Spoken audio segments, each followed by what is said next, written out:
I was just sitting here touching this light. Ouch. Motherfucker!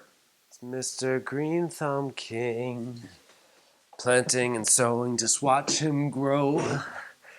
Hello everybody, welcome back to Expedition Homestead. I hope you are having an incredible day and had a good 4th of July. Happy Independence Day to everybody out there who is celebrating.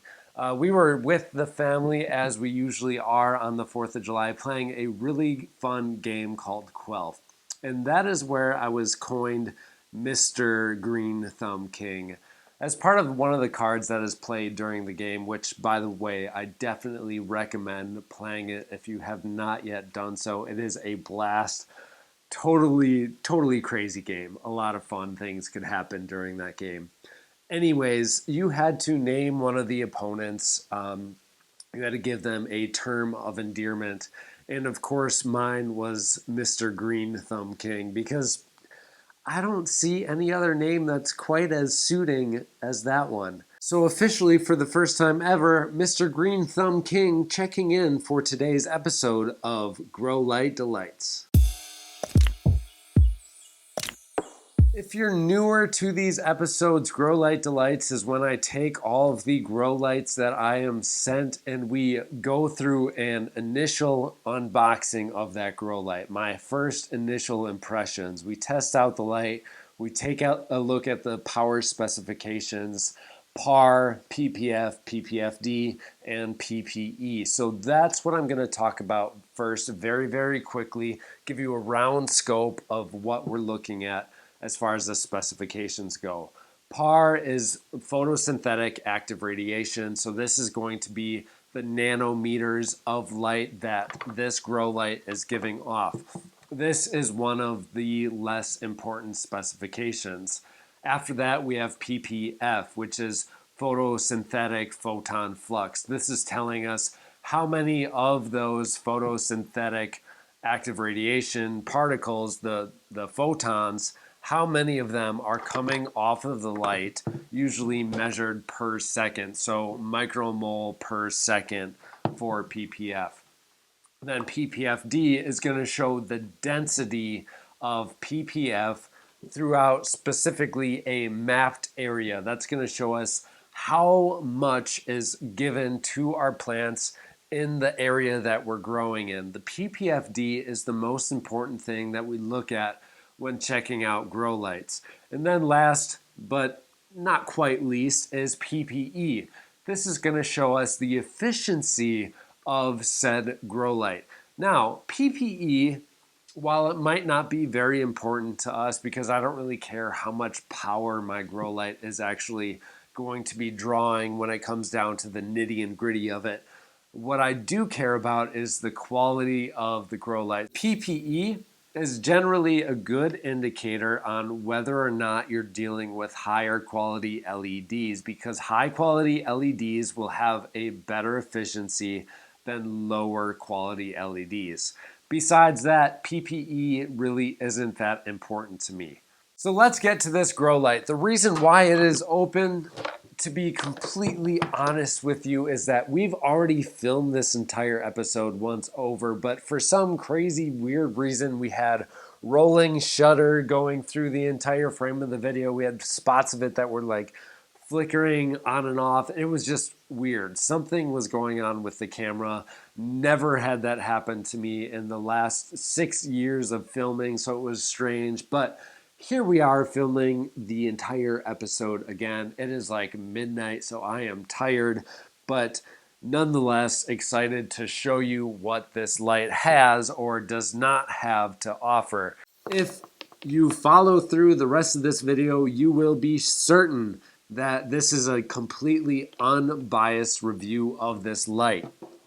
My language in this video will be clear. My language will also be truthful, as you're about to tell. Initial impressions of this light opening up. It's got a dimmer over here on the side where you can dim it from 0 to 100%. The driver is mounted right to the back. It seems like a quality installation, and we've got the Samsung LEDs as well. power supply does have an on and off button right over here, but if you're anything like me, you have all of your LED grow lights on a timer, so you don't really need that, but just in case you do, it is there. The light also comes with the adjustable support hanger, so this is the ratcheting type with the rope. Definitely a good thing to have when growing, so you can adjust the light above the canopy of your vegetative growth, whatever it might be that you're growing. Specifically in our garden down here, we're growing in these raised beds that I just built. Coming up in a episode pretty soon here on the channel, we're going to be growing dahlia cuttings, dahlia tubers, some milkweed, some ligularia seeds, flower seeds, all sorts of fun experiments down here that is going to keep us busy during the doldrums of the winter months where I've got nothing else to do but grow inside. Unfortunately, yes, it does make me sad just thinking about it, not being able to grow outside, but I know the time is coming. In several short months, it's going to be here. So we are prepping for that by creating raised garden beds, so stay tuned for that episode. And we're also prepping by trying to make sure that we test out whatever grow lights come our way instead of turning anybody down. Now, for this Fernwell GL1000B, you can see that it's got the Samsung LEDs, which are great. Probably a decent LED board right here. What is not so decent is a couple of other things that we run into when opening up the package. The manual right here does not, ooh, look at that, they're growing flowers. The manual right here does not tell me really anything about how well this grow light is going to grow my plants. It does list the PPE right here, which is 2.6 to 2.7 micromoles per joule. That is about average as far as our grow lights go. If you're growing with an HPS, you can get like a 0.9 power efficiency, so really, really good. But a lot of these LED grow lights that I work with for indoor growing, I get around a 2.3 to a 2.9 power efficiency rating. So this is right in the middle of the pack as far as the PPE goes. And then it just gives us our basic map for this is going to be our PAR. This is showing the certain wavelengths of light that this light is giving off. It is higher in this 450 range for those blues, and then very, very high over in the 600s to about leading off down to the 700 area right here. This waveform that you see right here is going to be pretty much universal with grow lights, unless you're growing with one that has more of the pinkish, that purplish hue that you got. Those are a little bit more weighted towards the reds than the lights that are not like that.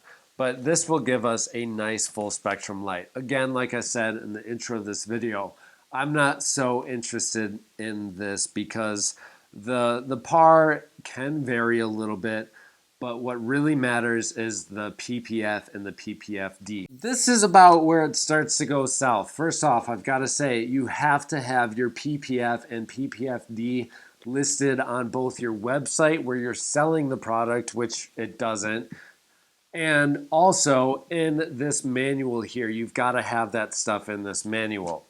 Now, unfortunately, I think a lot of consumers are not aware of the certain specifications they should be looking at and why they're important when growing plants downstairs, whether it be flowers or vegetables or succulents or cacti, house plants, whatever it might be that you're growing, you still need to know about these specifications when growing plants.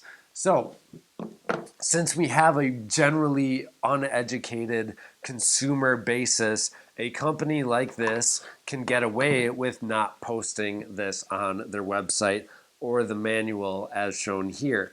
But I sent them out an email asking for the PPFD map or PPF, all of the specifications that they have. And unfortunately, this is where it gets a little bit more south-ish than it was before, is because At the PPEF, it says 2.92 micromoles per joule. So that measurement right there doesn't even show us the PPF. That 2.92 micromoles per joule, that equation is for the PPE. That's showing us how many micromoles per joule of power it's producing. But what we need is micromoles per second. How much of the photons are getting sent out from the light per second?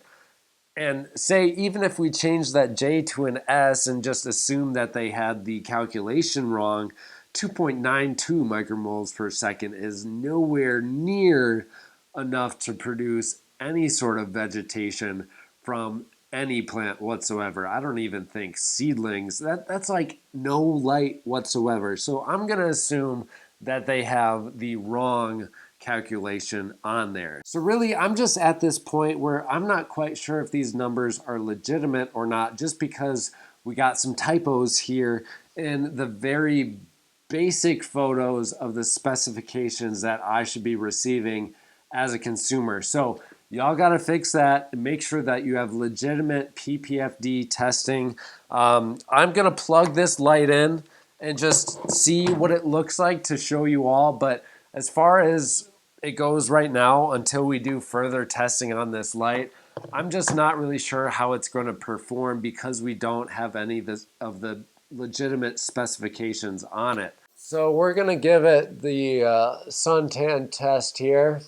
It does feel pretty good. I'd say it's probably putting out about 937 ppf right in the center there.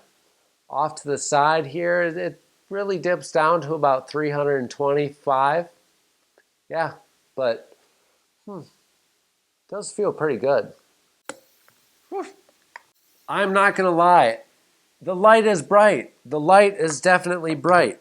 The Samsung board that this light uses is also good. But what the company needs to pay attention to and needs to provide us as customers, as plant growers, as enthusiasts, as hobbyists of the trade of growing things in our basement, we've got to know what the PPF and what PPFD is, and we also need to be certain that these numbers are legitimate. Will this grow light grow plants? Absolutely. I guarantee I will be able to grow any sort of plant that I want to under this light. That's just the way the cookie crumbles. Ow! Oof.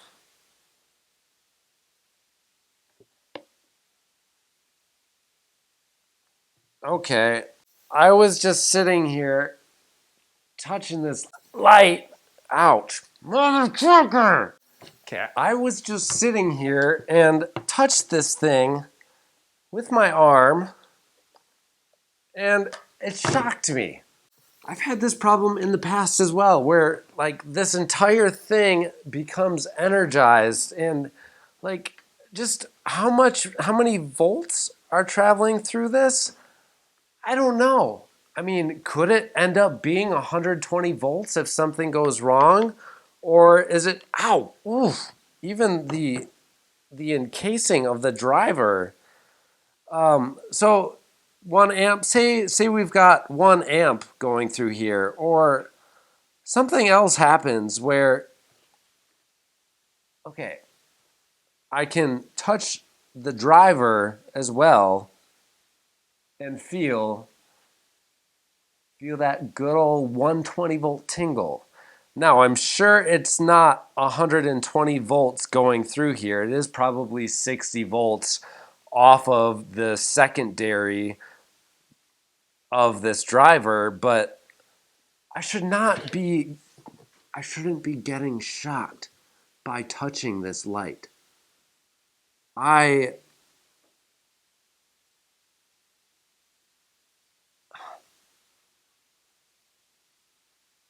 Hello. This makes me even wonder if I want to put the video out there. I'm going to show people like some warning signs of lights you should not buy. Probably like, a horrible manual a website that doesn't show any sort of specifications. We'll start there. Um, do I need to continue, guys? So, if you are a company who wants to provide an actual grow light, you're up next. Thank you all so much for watching Grow Light Delights, episode 3. On the previous 2 episodes, I just acted like I got shocked a couple of times, but this one, this light actually shocks you.